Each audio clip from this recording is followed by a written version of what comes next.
Adamson, and you're listening to the History of Philosophy podcast, brought to you with the support of the Philosophy Department at King's College London and the LMU in Munich, online at historyofphilosophy.net. Today's episode is a special one to celebrate reaching 400 episodes, and if I may take the liberty of quoting one of my favorite television shows, Blackadder, I'm as excited as a terribly excited person who has a really good reason for being terribly excited, because I have three other podcasters with me. Three of my favorite podcasters whose shows I listen to. And these are all people who host their own philosophy podcasts. So I have Maisha Cherry of the Unmute podcast, Barry Lamb of Hi-Phi Nation, and Matt Teichman of Elucidations. So hi, everyone. Hello. Hello. Hi. It's great to have you here on the show. So I thought maybe we should start, since we can't assume that everyone who's listening to this knows all your podcasts, although they certainly should. I thought we could start by having each of you just say something quickly about your show. So Maisha, do you want to go first? Sure. The Unmute podcast is the podcast where I talk to, I'm going to do my tagline here, diverse philosophers from the continental tradition, from the analytic tradition, Black, white, trans, cis, et cetera, about social and political issues of our day. And so I try to kind of look at their work and see how we can talk about that in ways that is relevant to our social and political lives. Okay, Barry? I'm Barry Lamb. I'm the producer and host of Hi-Phi Nation. I'm also a professor at Vassar College. Hi-Phi Nation, I would say, is a documentary type show. Our tagline is philosophy in story form. So every episode, we have a story from science, the arts, law, history, maybe, and pair it with a piece of philosophy. It's produced in a documentary format, so it's soundtracked, and it's a seasonal show, so there's about 10 episodes a year, and there's been 4 seasons. So there's about 40 episodes. Okay, Matt? Hi, I'm Matt Teichman, and I host the Elucidations podcast, along with my many and sundry undergraduate interns. And it's a long-form interview podcast about philosophy. One of the driving goals behind it, I think, has always been to try to represent philosophy in its full breadth. So to try to really get out there how many different topics can all fall under the kind of umbrella heading of philosophy, really give people a sense of how it draws so many different areas of inquiry together. And you can listen to it wherever you find podcasts, and also the website's at elucidations.now.sh. Okay, great. Something I often tell people about my podcast is that it was inspired not by a philosophy podcast, but by a history podcast, namely The History of Rome by Mike Duncan. And I think that's probably true for a lot of podcasters, that the reason that they got into it was because they were listening to podcasts, maybe on a similar topic or a different one. And they thought, I really like that. I'm going to do something like that, but for my topic. So one thing I wanted to ask all three of you is what kind of inspirations you drew on. And maybe I'll start with Barry here, because I think maybe it's, in a way, the most obvious, like you already said, that it's a documentary form podcast. So you must be thinking of other models there. Yeah, absolutely. So This American Lives, your Radio Labs, your Invisibilias, the tradition that came out of public radio in the United States, and to some extent BBC, the idea of having a stylized news, or where news isn't necessarily just news of the day, but ordinary people's lives or off the beaten path stories about weird things that happen. The goal of storytelling in that form is to have what we call in that industry driveway moments, right? When you're driving home and you stop the car, but you can't get out because you want to finish this little section of the radio piece. And that's the inspiration for my show, to make a version of that for philosophy, right? Mm-hmm. Philosophy that has driveway moments. Yeah, I was saying before we started the recording that when I'm describing your podcast to people, I always say that you should imagine This American Life, but it's about philosophy. And I think that actually captures what you do pretty well. Right. Thank you. Maisha, do you want to tell us something about what inspirations you drew on when you were sort of coming up with the idea for the Unmute podcast? Sure. It was definitely talk radio and just radio in general. In college, I was host of a talk radio program. And it's something about that two-way talk that I always appreciated. And so when I was thinking about a podcast, I wanted it to seem as if someone just turned on the radio. And this is what they are encountering. So it's very much influenced by public radio, more specifically talk radio, more specifically two-way talk radio. So the interviews, although it's not a call-in show, it is the interview style, which is kind of a template or copying from the template of that two-way talk format. That was the inspiration. And that actually even comes down to the level of like the music that you have in there. Yeah. So the way in which the music, yes, and kind of the breaks in between, et cetera, is something that I did when I was in college. And yeah, I wanted to have people to kind of have a similar kind of experience. Actually, is that why you do? I've wondered that listening to your podcast. So there's this moment sometimes like in the middle of the conversation where these voices come in and sing. And then it comes back to it. And presumably it's not because you took a break and went off to have coffee, right? I mean, it's actually... Yeah, it's more of a mental break. So usually, commercial breaks, we kind of fill in that time. I wanted that just to be a time for us to mentally kind of reset in a way. So the breaks are strategic in that regard. But if you were listening to the actual radio, it would be a radio break, right? Mm-hmm. We would go to a radio sponsor, for example. But I rather use that as a way for just the mind to break into a different kind of conversation. But those breaks, the intro, all of that is definitely inspired by radio. Yeah, I definitely picked up on that listening to it. I mean, that, and especially the intro, like feels so much like talk radio. So that's really successful. And the announcer is very, very radio-ish. Very, very influenced by that medium. Yeah. So how about you, Matt? Yeah, so when I started my podcast, I was really inspired by other podcasts. So let's see, for example, Philosophy Bites, which is another interview podcast. I actually heard you, Peter, on there back in the day before you had your own podcast. I was also really inspired by Planet Money, which is another podcast in the genre of the ones that Barry mentioned. And I really liked call-in shows. We mentioned call-in talk shows. And I just love the utter anarchy of some completely random person calling in and asking, and you have no idea what they're going to ask, but it's like practically guaranteed to be interesting just in virtue of the sheer chaos of it and make you think in ways you haven't thought before. So I absolutely love that. And in general, what inspired me about the podcast domain is that it seemed to me that the material being put out there was so much more interesting and in depth than the material being put out by traditional legacy media. And I felt that, just by like picking a bunch of interesting podcasts to subscribe to, you could learn a heck of a lot, while you're vacuuming and doing the dishes. So I got a lot of that out of Philosophy Bites, a lot of that out of Planet Money, just really in-depth reporting. It seemed to me that there were, a lot of these shows are going way more into depth. Giving you a starting point for doing your own research into these different areas, or just learning, just getting a taste of what else is out there. And the idea of like bringing some of the conversations I was having in my personal life, into that pool of resources people could draw on, I found really appealing. One thing I think that's striking about your series is that you do, in fact, get pretty deep into the topics if you compare it to Philosophy Bites. Philosophy Bites obviously is shorter, as the name promises, whereas your episodes are often sometimes even up towards an hour long. And they are accessible, I think, to people without academic training, but you don't really hold back. I mean, you sometimes have pretty detailed conversations about even technical issues in philosophy of logic and things like that. The area that I specialized in when I did my philosophy PhD was philosophy of language. So I certainly had out of the gate a desire to not be afraid of the quote unquote technical parts of philosophy on the show and try to represent, in principle, represent every area equally. My podcast is very heavily edited. I think, Peter, you didn't experience this as much because you're a really slick speaker. But with most of my guests, we sit down and we talk for a little while, we take a break, we talk about what we just talked about, we talk a little more, we take another break, we record a little more, we go, you know what, that last bit, let's delete that. So I kind of collaborate with the guests on the entire conversation and then edit it later to sound like it was just a conversation we spontaneously had, but that's a lie. Okay, that works actually. I had no idea from listening. I think I've listened to every single episode and they all sound, they just sort of fly by. Well, thank you. I probably the vast majority of the time I put into the show is in the editing and try to make it sound like what it isn't, which is sort of a collaboratively structured on the fly, conversation.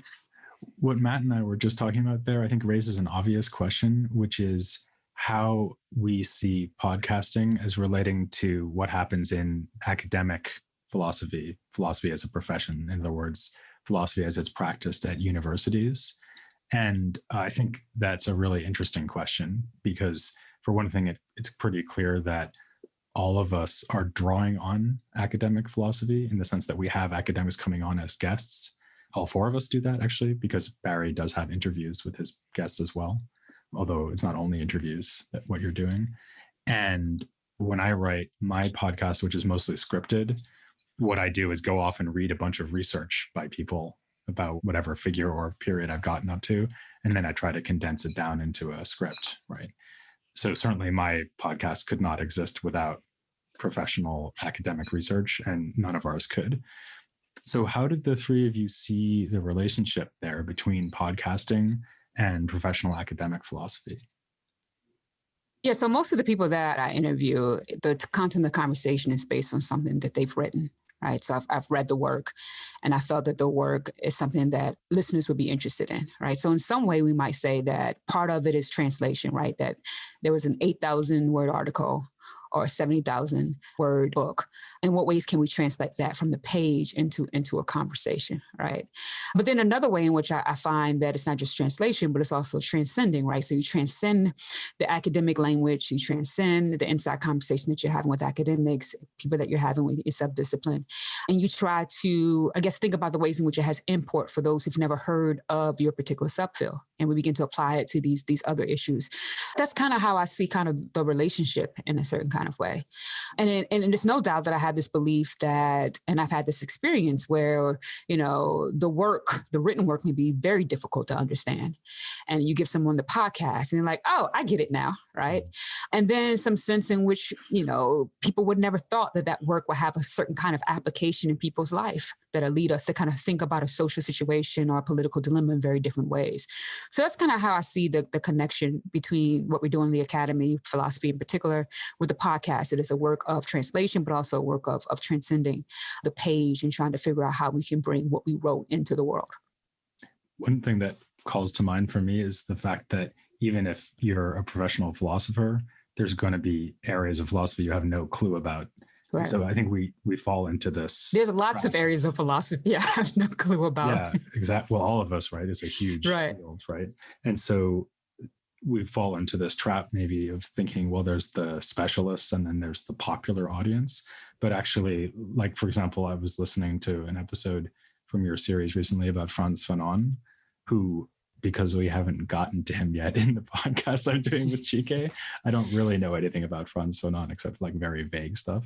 And so in a sense, I was in the position of just anyone who's like not a trained philosopher, perhaps learning about something for the first time. And so I think that's something that I also get a lot out of elucidations in that direction. Like when you're talking to people who are specialists in philosophy of logic or something like that I don't really work on myself, then it's all new to me. That's one of the things I was really hoping to do as well, is give people a way to just survey the terrain, get the lay of the land.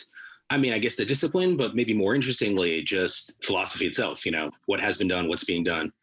A lot of people don't necessarily have time to read a bunch of anthologies and do a bunch of research in every single area because there's just too many areas. But you can get like a glimpse of something, on a regular basis from a podcast. And then if something catches your interest, then you can go further on it. And so personally, that's like Philosophy Bites back in the day provided that service to me. Your podcast has absolutely provided that service to me since you started it. It's a great way to broaden your background as an academic researcher. And I think in a time at which academic researchers are really struggling to like have a broad bird's eye view of the discipline. One of the things that what Maisha was talking about reminded me of, especially something that she does very well on her show, is reveal the difference between the written word and the spoken word, right? Because, and it's not even just a difference that you as the host see. It's like sometimes the person you're talking to has never had to say the thing in a different way than they had written it down.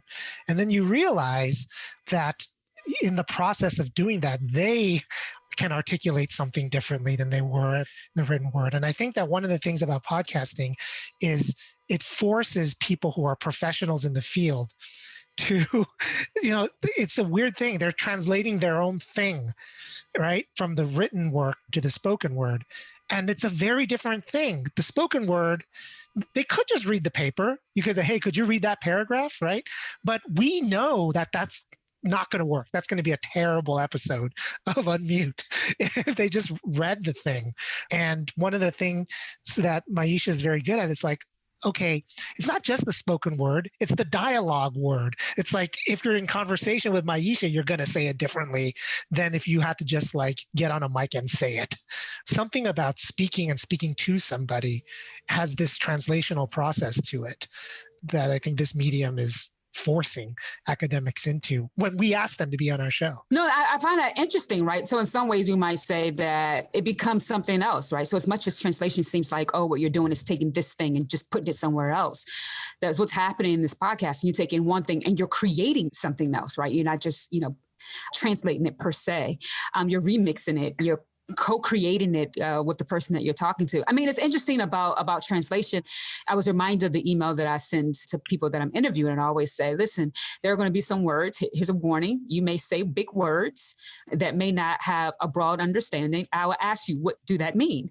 Please know that I'm not an idiot. But we don't want to assume and create kind of a bubble in our conversation, but to make sure that no matter what background people come from, they'd be able to understand our conversation.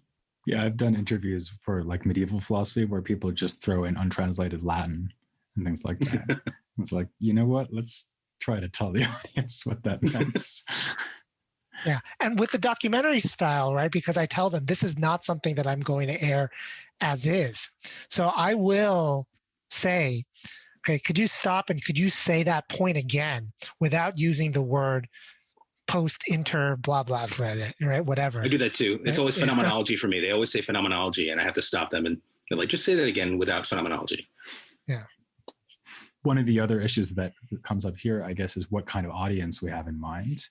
Because in a way, it seems like we might have different audiences in mind, right? So as we said, Elucidations often goes quite deep into the topic and is at least to some extent aimed at professional philosophers.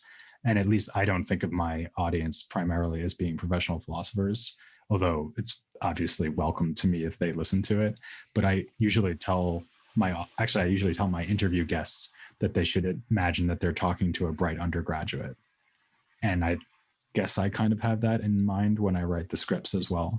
And it seems like the target audience of all four of our podcasts might be kind of different. So maybe we could start with Barry. Who do you sort of have in mind as your ideal audience member? My audience, the one I produce for in my mind, is somebody who doesn't know, care, or maybe even has an active kind of hostility towards the word philosophy. So maybe it's somebody who has heard it but thinks of it as sort of this elite thing, or maybe it's somebody who hasn't thought too much about it. They know it's something that happens in colleges, but they care about other things, right? They care about the news, they care about economics maybe, they may be science curious, but they have not thought about this word philosophy, what it is. And so they're not philosophy geeks. So my show is not produced for people who are philosophy nerds or hobbyists. If they were a philosophy nerd or hobbyist, they might consider my show not in depth enough. They might actually be looking for your elucidations or your history of philosophy without any gaps, maybe even to fill in the gap to complement their knowledge of it.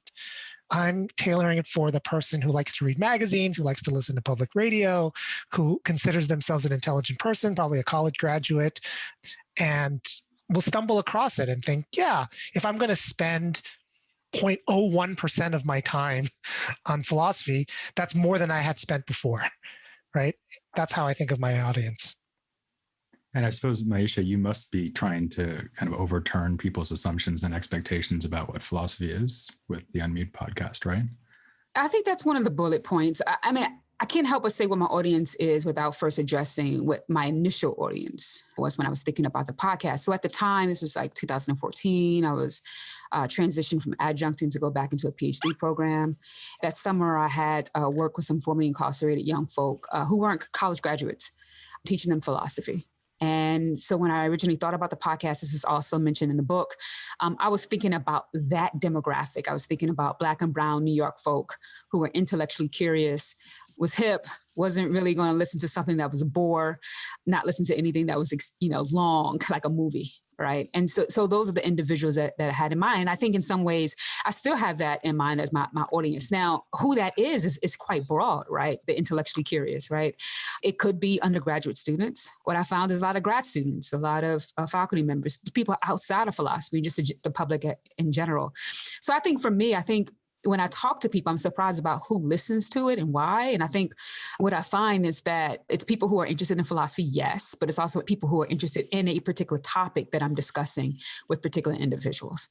So whether there's something as broad as Buddhism to Afro-pessimism to Fanon, as you mentioned, to grief or joy. I mean, one of the things about these podcast apps is that you enter in something that you're interested in and learn about. And my podcast might pop up.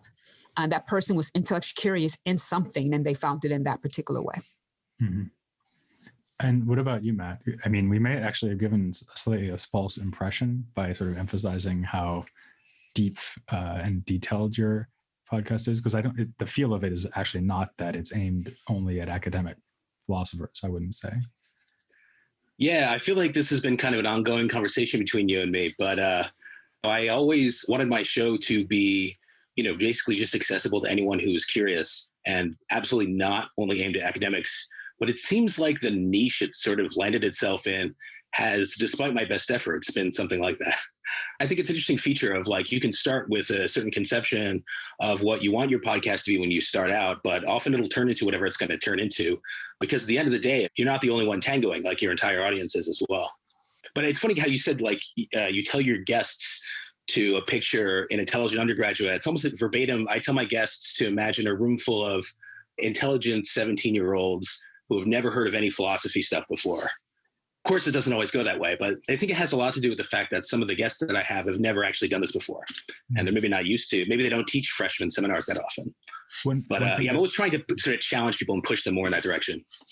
One thing that makes a difference with my podcast, I guess, is that since it's chronological, I mean, it's a history philosophy podcast, right? So it started with old stuff and is moving steadily, but very slowly towards the present.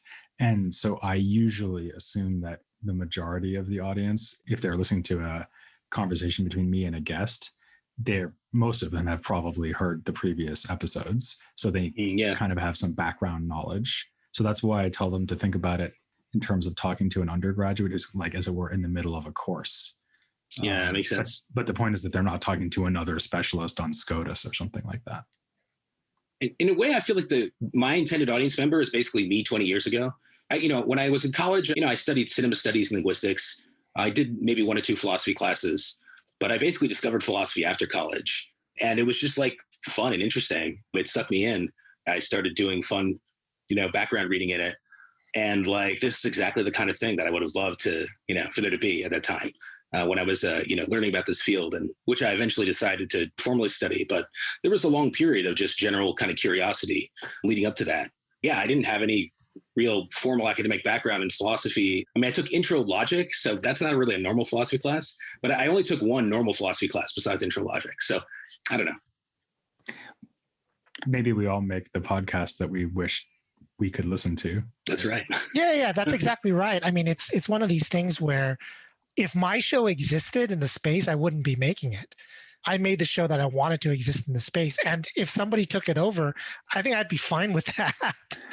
They did it better and they did it well. And I feel, oh yeah, there's this really nice, story-driven show that incorporates philosophy and it reaches a wider audience. They do it better than me. I think that's great.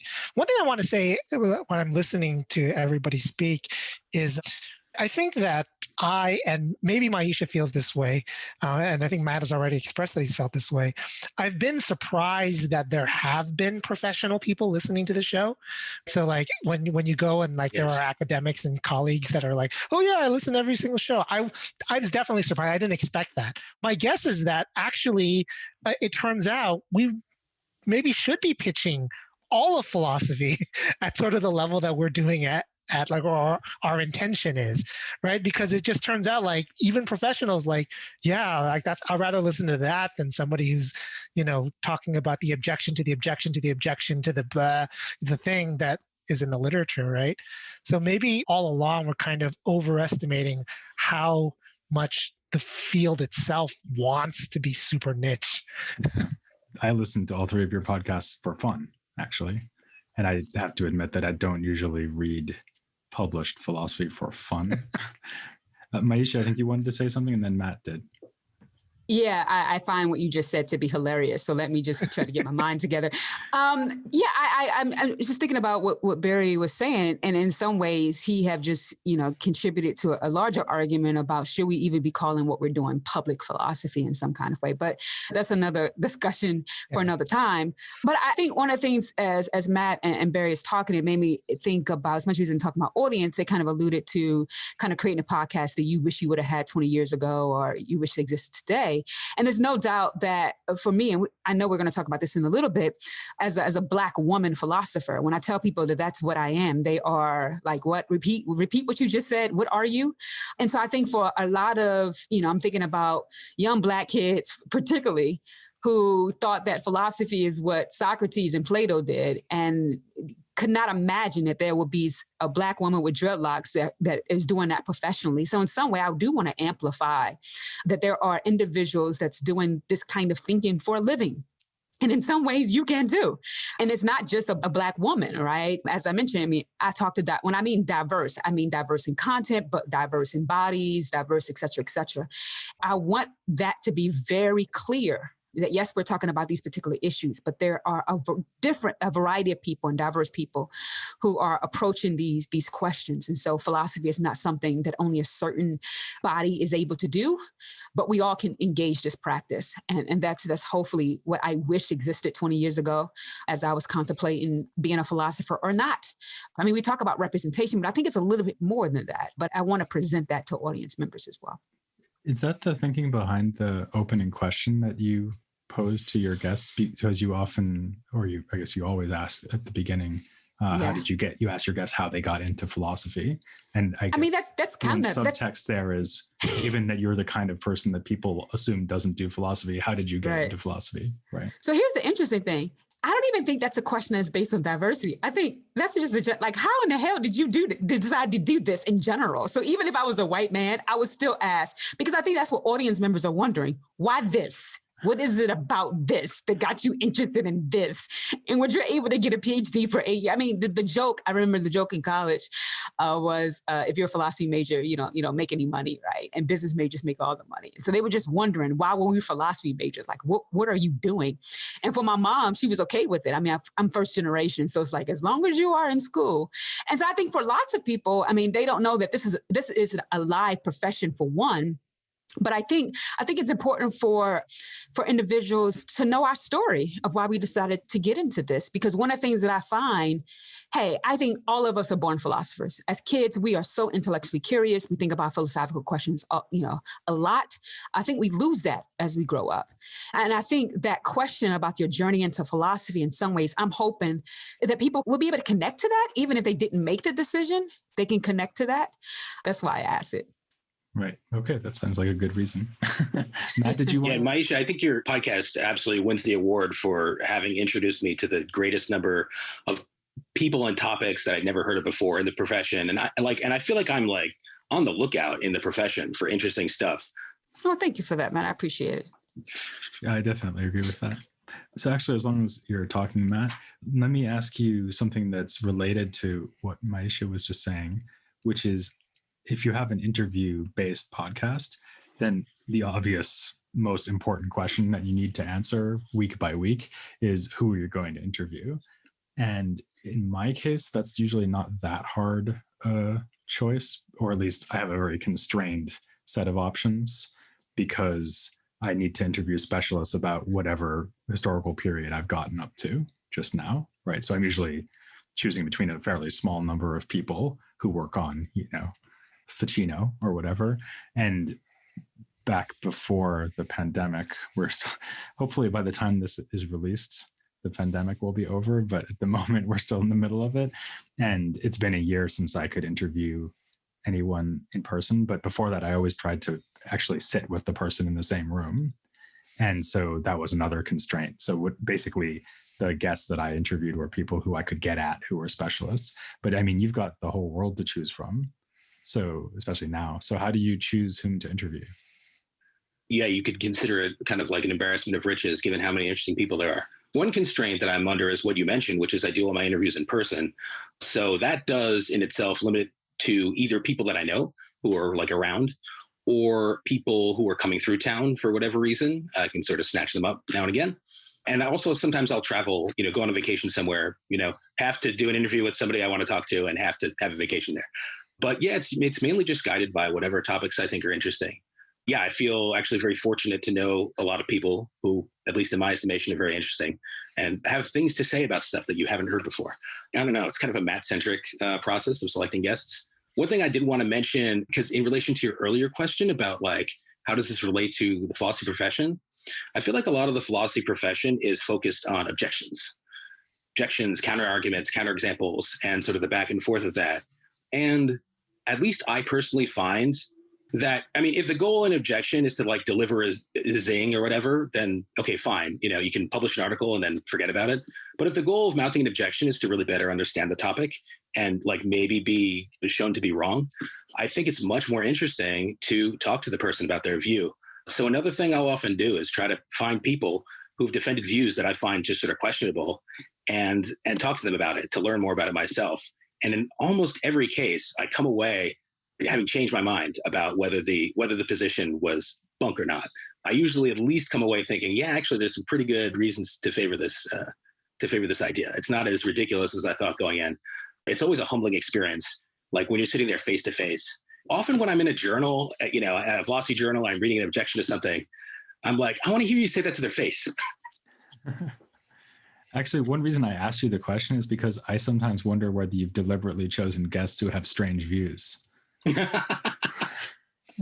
Part of that is just a personal, This is people you hang out with. So people now, yeah, right. Now we know what's Bunch really of going weirdos. on is the people who Matt tends to be in the same room as have strange views. And Barry, what about you? I mean, I guess that in your case, you've got this story that you're trying to tell. So then you'd be on the lookout for someone who can address specifically the question about whatever philosophical topic it is that's relevant to your story in a given episode, right? Sometimes it's like that. It's like that maybe 10, 15% of the time. So it's like that. I might want to do a story on, so this past season, just because it's on my mind, let's say I wanted to do a story on a particular element of criminal justice reform. So one of the things that I looked at was mens rea reform. So this is how do you formulate a state of mind requirement in law? And there was a dispute about that in Congress. Maybe I'll do a story about that and I'll look up a philosopher who's written about mens rea. And I did do that. So it was Gideon Yaffe did that. But that's the exception. The norm usually is that I come across a piece of philosophy first that I think might have a connection to a story, and I reverse engineer it. I find the story from the philosophical work. So what might be an example of that? Oh my God, there's so many. So an example of that might be I'll talk to somebody who has certain views about immortality, like personal identity and immortality, that we can't rule out the possibility of immortality for various reasons. And they wrote some advanced paper on it, and it's just, okay, I'll go talk to you. And then it's a challenge to me, like, how do I find a story that connects with this? If it turns out to be a good conversation and an interesting view that I think would push a lot of buttons and so on, is there a story I can find? Then it's the journalism side. And it's like, okay, now I have to find a story. I ended up finding people who have the genuine, sincere belief that they're the reincarnation of other people, for instance, right? Or Nick Riggle wrote an essay about YOLO, sort of this existentialist philosophy, analytic philosophy. And I was like, well, what the hell am I going to do with that? Right. And so it took me about 9 months to find a good story of, people who live by that principle, something like that. Right. So 85% of the time it's the philosophy comes first, and then doing the search for story that will grip people to think about the philosophical issue. That comes second. Yeah, just to give people an idea of how well that can work, I always listen to podcasts when I'm running. And I know that a podcast episode was particularly good when I can remember where I was running. So I actually know exactly where I was running when the person started talking about their reincarnation and the connection to the Oh, it's such a weird personal episode. identity theory. Yeah, it's a memorable one, definitely. By the way, we should tell people that YOLO stands for you only live once. Right. That's right. So carpe That's diem, right? Yeah, that's right. Maisha, you already said something about this before, but do you want to add anything about how you go about choosing your guests? It varies per season. And I mean, I must admit, social media has exposed me to so many different philosophers that I didn't know of before. And so that kind of exposed me to their work. And so as soon as I hear someone or hear that they've written something that I kind of mark that down. So I usually record in early spring. And now it's the case that I release them all together as opposed to monthly like I used to do in the first couple of years. And so I usually just write that person's name down, remember that this is a topic that would be very interesting to discuss. But it also depends on the season. I think there was one season in which I think I was just tired of men in the profession. So I decided I'm doing a whole season with just women, right?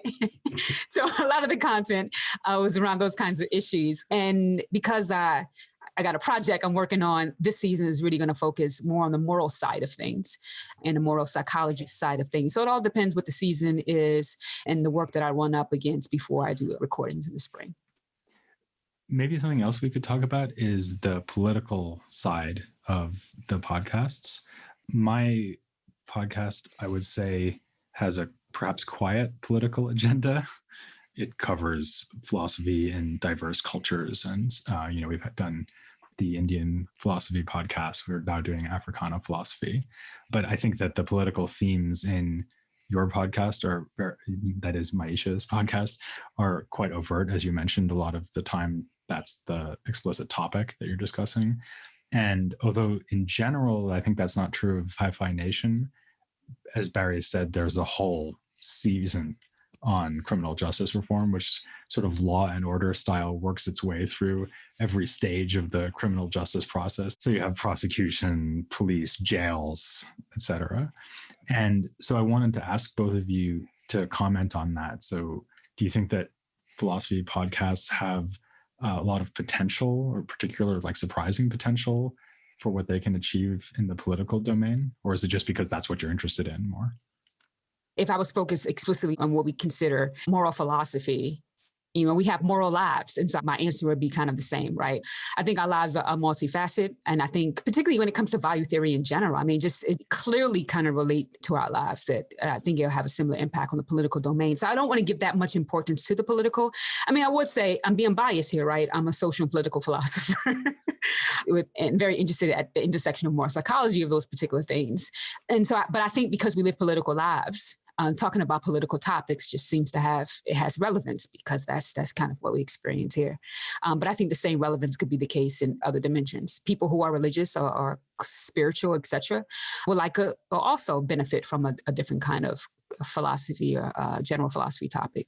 So I would say it depends. If you're into politics, aware of the political stuff that's going on, interested in that kind of thing, it's going to have the import for you. So I don't think it's strictly confined to politics or the political philosophy in general.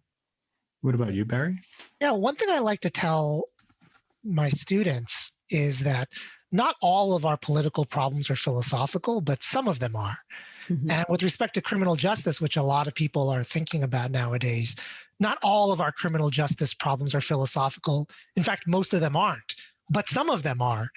And so I think of my goal is to reveal that some of the problems and some of the particular experiences that people like to think a lot about. I did a whole episode on solitary confinement. It's the story of one man in solitary confinement.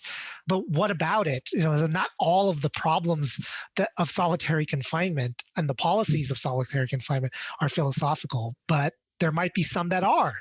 And so what I like to do in the show is to examine the ones that are, right? To connect them to the other problems. So there's a lot of justifiable discussion about the history of our criminal justice system and the penal system and its connection with American history, particularly about race. I think that those are the primary problems, and not all of the issues there are philosophical, but some of them are there too. So in my show, for the people who haven't thought about the parts of the political life that are philosophical, I like to introduce them to that. And then for the people who have thought about the philosophical issues, I want them to see how much depth philosophical thinking has got to with respect to those issues. So, this is abstract, but something like, should we ever punish at all?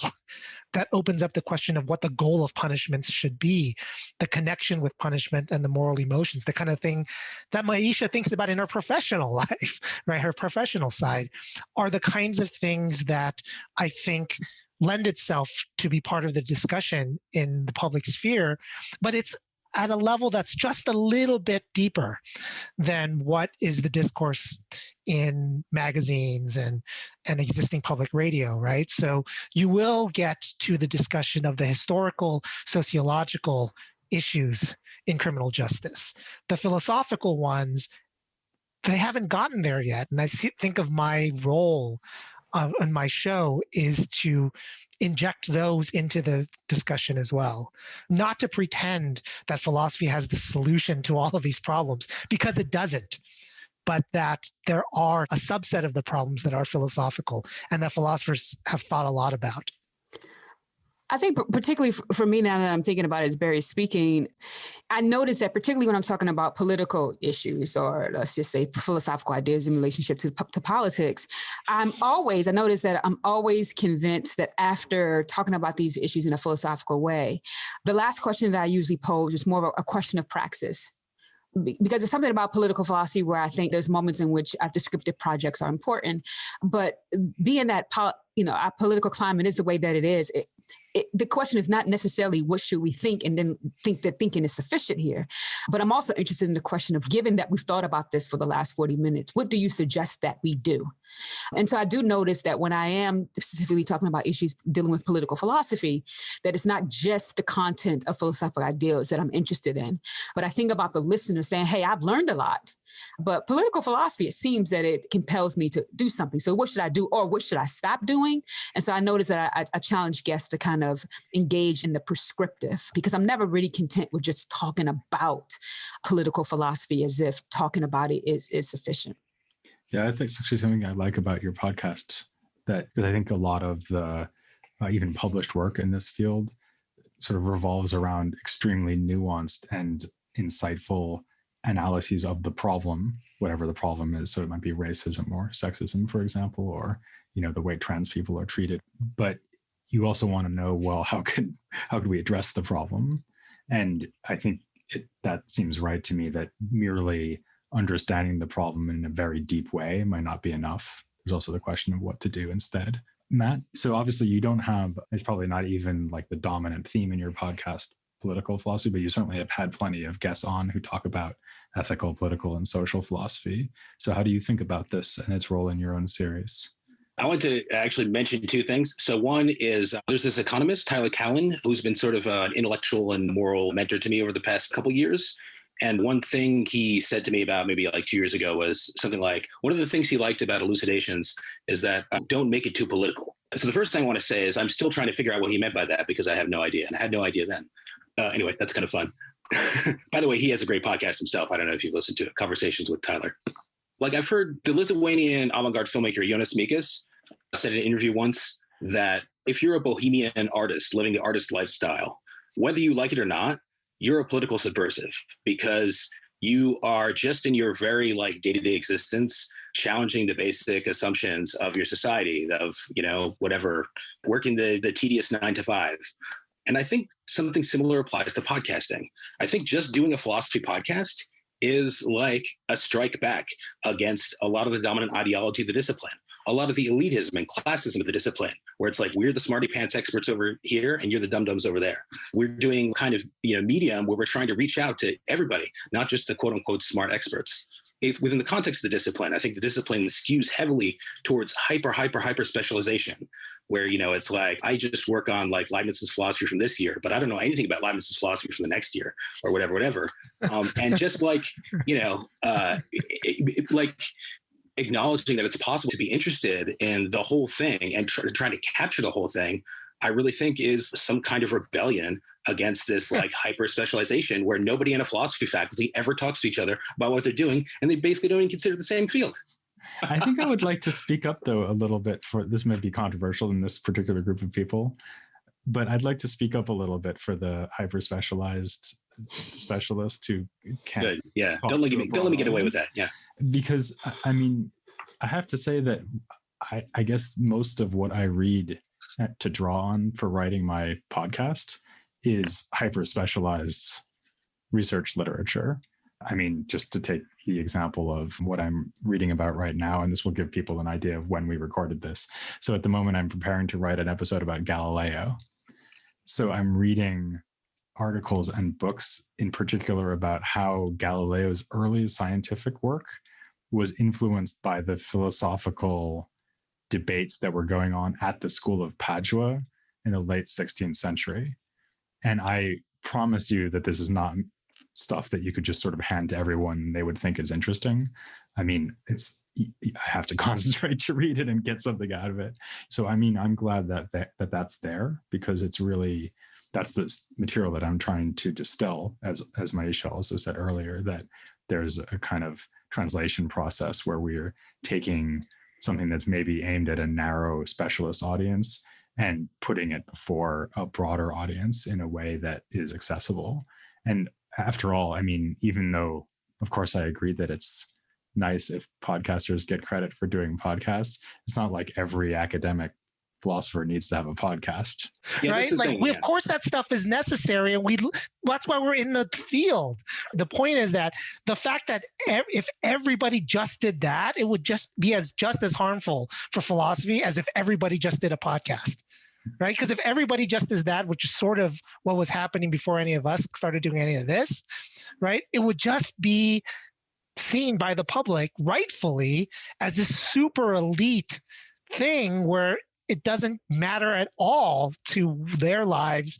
And why should their tax dollars be subsidizing people who are writing 25 epicycles of infinite coin flips and decision theory, which I love, but we don't need 5,000 papers on that. Yeah, I guess that I agree with that. So what I would say is that it's sort of two sides of a coin, or to expand your coin metaphor, or or maybe a symbiotic relationship.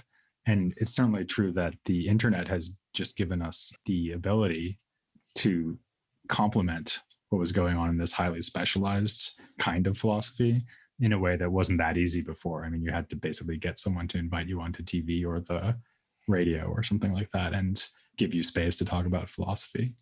Let me ask a couple of other things before we wrap up. So one thing that has actually just occurred to me while we're discussing this is to what extent doing a podcast has actually affected what you do in the other side of your philosophical activities, like your own philosophical research, for example. I mean, apart from the fact that you wind up spending a lot of time doing podcasting, so it's harder to find time for other tasks. Would you say that the podcasts that you produce have actually made you see things or get interested in topics that you wouldn't otherwise have been working on, for example? For me, absolutely. I don't think since I started the show, I have gone back. I have a little bit to things that I was working on prior, but most of the new things that I've worked on have been more expertly specialized versions of issues that were raised on an episode that I wanted to go more in depth into. I wanted to put on the philosopher's hat and develop things that came out of producing particular episodes. So for me, absolutely. The very first episode I ever made and released turned into a paper that's in a peer-reviewed journal. Right. Okay. So actually that symbiotic relationship even exists in your own life, right? Matt and Maisha, what about you? The audience can't see this, but Maisha is very clearly pondering this very hard. Yes, I am. I'm finding it to be a difficult question. So I'm trying to answer it as best as I can. As you were answering the question, I just kept thinking about how I get the opportunity to given that they say yes, to talk to philosophers that I wouldn't typically talk to or encounter on a day-to-day basis, and how much of a privilege that is. We can basically talk about their work. I mean, in some ways, they're being like a tutor for me for about an hour. And this is most definitely the case as a graduate student. I mean, you're inviting these professors and they're taking time out to have a conversation with you. So in some ways, I think for me, I mean, as far as translating into like my everyday life, first of all, I realized I've learned so much, and I've learned it at the feet of these individuals in a very different context than it would be professionally given to me, whether that's through a paper, whether that's given a talk. I mean, this one-on-one is totally different. It's more intimate. And so I'm able to learn something in a very different way from these individuals. And wow, what a privilege to do that, right? So it's no doubt that I have taken what I've learned from those interviews, not only into my work, but also just into my day-to-day life. But I've also learned, I mean, like I said, I started this when I was in grad school, I also learned kind of the grace that was shown to me, that respect that was shown to me, and people willing to do this and how they continue willing to do this just shows me how important it is to support each other in the field as colleagues, how it's important to be gracious to individuals no matter what rank they're in. And so I've learned just basic respect and collegiality and the giving of your time and how valuable that is. And the same grace and gifts that they gave to me, I'm all the more challenged in a lot of ways to do that for others. So in addition to learning a lot and being able to apply that to my professional life, but also learn a lot morally and ethically, and as just what being a good colleague is all about, and wanting to share that with other people as well. Actually, that's something I've also experienced, that, I mean, not only the people who come on to do interviews and obviously sort of donate their time because they don't get really anything out of it, but even so, for example, when I'm about to embark on a new period in the history of philosophy, to make a long story short, what I do, I try to come up with a potential list of topics to cover, or figures and topics and movements to cover. And then I will email it to some colleagues who work in the field, like work on Renaissance philosophy or whatever it is. And it's amazing. I mean, I've never had it fail that they send back detailed responses, suggestions of other things I might cover. And I think actually this maybe shows that people are perhaps more favorably disposed towards these kinds of projects than we might think, that when they're given an opportunity to actually help, they tend to do it. I think that's really great. Matt, did you want to weigh in on this as well? Yeah. I mean, I really agree with that last point, though. Like, I feel like, there's so many people, they've worked on some obscure figure their whole career. And like, this is the chance actually for like a whole wide new audience to actually learn about it. So yeah, I think there's a really cool thing happening in your show where you like mobilize all this work that's been going on in the background. We're not sure exactly why, but like, maybe this is part of why. Yeah. But yeah, so in terms of like the research question, absolutely. My podcast is how I do my research. So I prefer to do my research. So whenever I was interested in learning about some new topic on my dissertation, I go try to find somebody to interview about it. It's much more interesting to me than just going through the Stanford Encyclopedia entry on that topic and like doing the lit review, blah, blah, blah. I mean, you have to do some of that, obviously. But if I really want to like feel my way into like what is a live burning issue that like needs to be answered, that's the kind of thing I get out of conversations with people rather than engagement with books. I can't object to a book. I can't ask a book questions. And my dissertation is absolutely littered with either references to research that I've discussed on my podcast or stuff that's like come out of that based on a follow-up. I have a little bit in my dissertation where I talk about the invention of the adjective, which I learned about on your podcast, for example, and whenever that was, 500 AD, I can't remember now. I have a bit where I talk about the notion of virtue as a skill, which I got from Julia Ennis when I had her on my show. Anyway, there's everything that I've done in philosophy has been kind of through and through the work I've done on my podcast. I don't draw any distinction really between my research, the podcast, my teaching. It's all a giant big blur of everything, mutually influencing everything else. I suppose one thing then that all four of us could testify to is that if you want to learn a lot about a lot of different areas of philosophy, doing a podcast is a great way to do it. Yes. Just to wrap up, one last question. Obviously, a lot of people are interested in podcasting. And so I wanted to ask each of you, if you were going to give just one piece of advice to someone who was thinking about starting their own podcasts, maybe on philosophy, maybe on something else, what would it be? Let's see. Who wants to go first? I'll go quickly. I think people underestimate the time that it takes to produce even one episode. And I'm talking about, let me kind of rephrase that in this way, the time that it takes to produce a good episode. There's a lot of research that goes behind it. So you have to be willing to take that time. And then actually the actual conversation and also editing, there's a lot of time that goes into this. And so you have the issue of time and then consistency. And I think recognizing the time and the need to be consistent. I mean, we're all creative to some certain kind of extent. We're all technologically capable to some certain extent. We're all smart to some certain extent. But to kind of do this thing, I think people totally underestimate the time that's required and the consistency. If you want to build up an audience and continue to provide a resource to that audience, that requires consistency when you don't feel like it, when you have other things that you want to do or that you need to do. I think if you come in knowing that the time that you're going to need to invest in this and you're willing to invest that time and that you're willing to be consistent, and this is a good format for you. But if you think it only takes 30 minutes and you can just fly by night and you're going to want to do this for the next 10 years, I mean, I think that's not necessarily, that's not the case. Think again. Think again. Yeah. Okay, Barry? If you want to make narrative type audio, be prepared to spend 200 to 300 times more time than what you end up producing, right? So for every 45 minutes, expect to spend 2 to 3 months working on that thing for narrative type stuff. If you don't want to do narrative type stuff, like you just want to do interview, don't underestimate that too. Yes, my editing right. Involved. That's right. So I have two pieces of advice. One is if you are driven to make audio, make it. Go ahead and do it.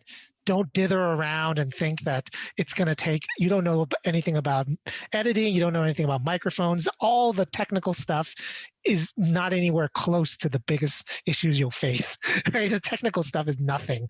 It's going to be the actual intellectual work. But if you're going to do it, do it. Don't hesitate to do it. And then the second thing I would say is don't build your own thing. If you want to write, you don't decide, I'm going to start my own magazine, right? That's not the first thing you decide to do. That's what starting a podcast is, essentially. Do something for other people. Make stuff and pitch it to your other favorite shows. That might be a good way to start.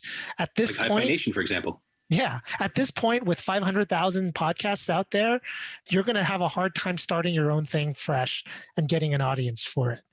But if you tap into somebody else's audience and you like it and you can make stuff, do that and then go from there. Yeah, that's great advice. Actually, what you said about the audio reminds me of a conversation I have with people often about learning Arabic, where they say, oh, like, how do you deal with that alphabet? You know, like reading from right to left. And then I always say, so here's the thing about Arabic. It's incredibly difficult in every single way, except the alphabet. That's exactly what I say about Arabic. Yeah. Yeah, you can learn the alphabet in a weekend.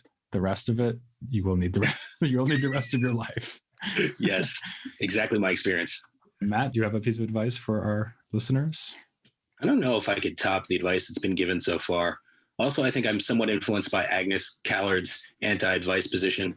Maybe I'll just sort of reiterate Maisha's initial advice, which is like, try to come up with a modest game plan where it's going to be, where you err on the side of, it's really easy to do this consistently. So maybe just take a personal example. So I started my podcast with my then roommate at the time, Mark Hopwood. He said, well, how often do you think, given you're doing a PhD and blah, blah, blah, you have other stuff going on in your life, how often do you think you're going to be able to put out a show? And I said, probably about every 2 weeks, based on some tests I've done, And then he said, okay, so we'll double that. Aim to put it out every 4 weeks, and maybe that gives you a safe buffer. I'm not going to stand by those exact numbers, but like some sort of calculation like that, where you're like, what's the longest it could take me to do this? And then double that or triple that or whatever.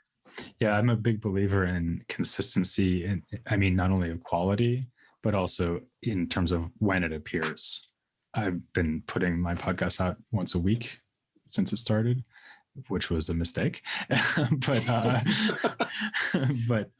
I committed to that, and I don't want it to come out a day late.